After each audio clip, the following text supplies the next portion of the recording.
নমস্কার, আমি মধুস্মিতা। আমার পক্ষ থেকে আপনাদের সকলকে জানাই শুভ নববর্ষের আন্তরিক প্রীতি ও শুভেচ্ছা।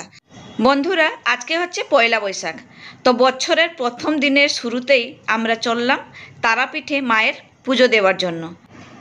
তো সকালবেলা ট্রেনে বসে পড়েছি আর খুব জোরে খিদা পেয়ে গেছে। ট্রেনে উঠেছে ঝালমুড়িওয়ালা, তো ঝালমুড়ি কিনে নিয়েছি। চলুন এবারে ঝালমুড়িটা খেয়ে নিই, এরপর দেখা আছে আপনাদের সোজাসুজি তারাপীঠে মন্দিরে।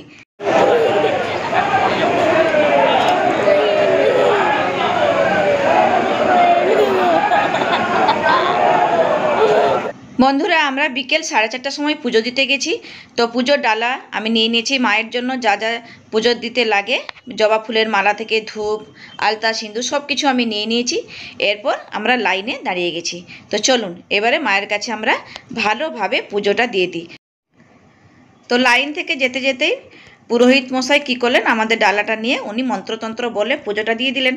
এরপরে হাতে আমি নিয়েছি আলতা আর জবা ফুলের মালা। এরপর মায়ের কাছে আমি পুজো দেব। উনি বললেন ওই আলতাটা খুলে মায়ের পায়ে দিয়ে দিতে। তো চলুন এরপর আমি ভিতরে ঢুকলাম। এই যে মায়ের পায়ে আমি আলতা দিইনি, দেব। তো চলুন আলতাটা আগে ঢেলে দিই। ভিডিওটা নিতে পারবো না হয়তো। এই যে দেখুন আলতাটা আমি ঢেলে দিয়েছিলাম মোবাইলটা বন্ধ করে। এরপর দেখুন ভিতরে আমি ঢুকছি। চলুন এরপরে সুন্দর একটা দৃশ্য আপনারা দেখতে পাবেন, মায়ের মুখ। এই মায়ের মুখ আপনারা দেখলেই আপনার সারা বছরটা খুব ভালোভাবে কাটবে। দেখুন তারা মায়ের মুখ কি সুন্দর লাগছে না, জবা ফুলের মালা, দারুণ লাগছে দেখতে। তো যাই হোক আমাদের পুজো ভালো মতো দেওয়া হয়ে গেল।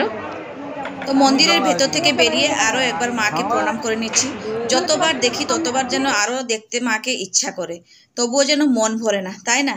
চলুন এবারে বাইরে বেরিয়ে পুরোহিত মশাই আমাদের মায়ের জবা ফুলের মালাটা মায়ের কাছে লাগিয়ে এবারে আমাদের একটু মাথায় দিয়ে আশীর্বাদ করে দিচ্ছেন। যাই হোক চলুন, আর বছরের প্রথম দিন শুরু করলাম মায়ের দর্শন করে। মাকে বললাম যাতে বছরটা ভালোভাবে যায়। অনেক বাধা বিঘ্ন সব কিছু তো আসছে সবার জীবনে, তাই না? যেন এই বছরটা ভালোভাবে একটু কাটে। যাই হোক এবারে সোজা মন্দির থেকে বেরিয়ে চললাম ধূপ আর মোমবাতি জ্বালানোর জন্য। তো ওর বাবা ডালাটা নিয়েছে, না আমি নিয়েছি কি, হ্যাঁ ওর বাবার হাতেই ডালা। যাই হোক আমি মোবাইলটা ধরেছি। এরপর সিঁড়ি দিয়ে নেমে সোজা চলে যাব ধূপ জ্বালানোর জন্য। চলুন আপনারাও আমার সাথে চলুন। বিকেল 4:30টার সময় ছিল। তো তো তখন এতটা ভিড় ছিল না, আস্তে আস্তে একটুখানি ভিড় বাড়তে শুরু করেছে। আসলে সন্ধ্যা হতে যাচ্ছে। এরপর মানে জেনারেল লাইনও আছে, কিছুটা টাকা দিয়েও মানে ভিআইপি লাইনও আছে। আর আমরা যখন লাইন দিয়েছি একটু জেনারেল লাইন দিয়েছি, যেহেতু পয়সা টয়সা লাগেনি। আমাদের বলছিল ভিআইপি লাইনে তখন 300 টাকা করে বলছিল। যাই হোক আমরা দিইনি, আমরা ফাঁকা ছিল যেহেতু 5 মিনিট মাত্র লাগলো, তাই জন্য আমরা এমনি লাইনে দাঁড়িয়ে পুজোটা মায়ের কাছে ভালোভাবেও দিতে পেরেছি। যাই হোক এরপর চলে এলাম ধূপ জ্বালানোর জন্য। আর ওইদিকে দেখতে পেলেন মায়ের কাছে সব মানত করে ঢিল বেঁধেছে। আমিও ঢিল বেঁধেছিলাম। আমি আসলে মায়ের কাছে পুজোও দিলাম, আর যে ঢিলটা বেঁধেছিলাম তারা মায়ের কাছে আমার মানত বা মানসিক পূরণ হয়েছে। তো সেই ঢিলটা খোলার জন্য আমি তারাপীঠে এসেছি। তো প্রথমে চলুন আগে ধূপটা জ্বালিয়ে নিই, তারপরে ঢিলটা খুলবো। দেখুন কত ঢিল বাঁধা হয়েছে, যে যার মনের ইচ্ছা পূরণের জন্য সবাই ঢিলগুলো বেঁধে গেছে। তো যাই হোক আমিও বেঁধে গেছিলাম, আমার মনের ইচ্ছা ওটা পূরণ হয়েছে, ওই জন্য ঢিলটা আমি খোলার জন্য এসেছি। তো প্রথমে আগে মায়ের কাছে ধূপটা একটু দেখিয়ে দিই, তারপরে ঢিলটা খুলবো। আর আমার ছেলে তো ভীষণ খুশি হয়েছে, এখানে ওকে নিয়ে এসেছি, কি আনন্দ না হচ্ছে, খালি দৌড়াদৌড়ি করছে এদিক ওদিক।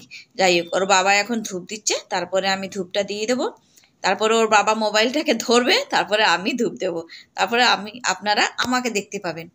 বন্ধুরা তারাপীঠে কিন্তু না প্রচণ্ড গরম, এত গরম মানে ভাবাই যায় না। সে আমাদের যা কষ্ট হয়েছে, কষ্ট হলেও কি হবে, মনের কিন্তু শান্তিও এসছে মায়েরকে দর্শন করে। মায়ের মুখটা এত সুন্দর লাগছিল ভেতরে, মানে আমার মনে হচ্ছিল না আমি ভেতর থেকে যেন না বেরোই, ওই ভেতরেই বসে মায়ের মুখের দিকে তাকিয়ে থাকি সারাটা জীবন। যাই হোক চলুন এবার আমার ছেলে ধূপ দিচ্ছে মায়ের কাছে, এরপর আমি দিচ্ছি। যে যার মনের কথা মনের বাসনা দিয়ে মায়ের কাছে জানাচ্ছে, আর মাকে আমি পুজো দিলাম। যাই হোক মন মানে ভালোভাবে শুদ্ধ মনে আমি মায়ের কাছে পুজো দিয়েছি, এই বছরটা যেন ভালোভাবে আমার কাটে। চলুন এবারে ধূপটা ওখানে লাগিয়ে দিয়ে ঢিলটা খুলে ফেলি। 2023 সালের দুর্গাপুজোর সময় মানে নবমীর দিন আমরা এসেছিলাম তারাপীঠে, সেই সময় আমি ঢিলটা বেঁধে গেছিলাম। যাই হোক আমার 1 বছরও হয়নি, আমার মনের ইচ্ছা পূরণ করেছেন মা, তাই জন্য ঢিল বেঁধে গেছিলাম। এবারে কোথায় যে আমি ঢিল বেঁধেছি তা তো জানি না, যে কোনো একটা ঢিল খুলে দিলেই হয়ে যায়। এই যে ঢিল খুলে দিলাম। এরপর ওই সামনে যে পুকুরটা আছে ওইখানে আমি নিয়ে গিয়ে ঢিলটাকে জলের মধ্যে ফেলে দেব। দেখুন, যাকগে, মা তো আমার ইচ্ছা পূরণ করেছেন। আবারও মাকে বললাম আমার যেন সবসময় এরকম ইচ্ছাটা মা পূরণ করতে থাকেন। এই যে ঢিল নিয়ে গেলাম, এরপরে যাচ্ছি ওই পুকুরের জলে ফেলে দেব। চলুন। তো বন্ধুরা, আমার সাথে সাথে তারা মাকে আপনারাও দর্শন করে আপনাদের কেমন লাগলো অবশ্যই কিন্তু কমেন্টস করে জানাবেন।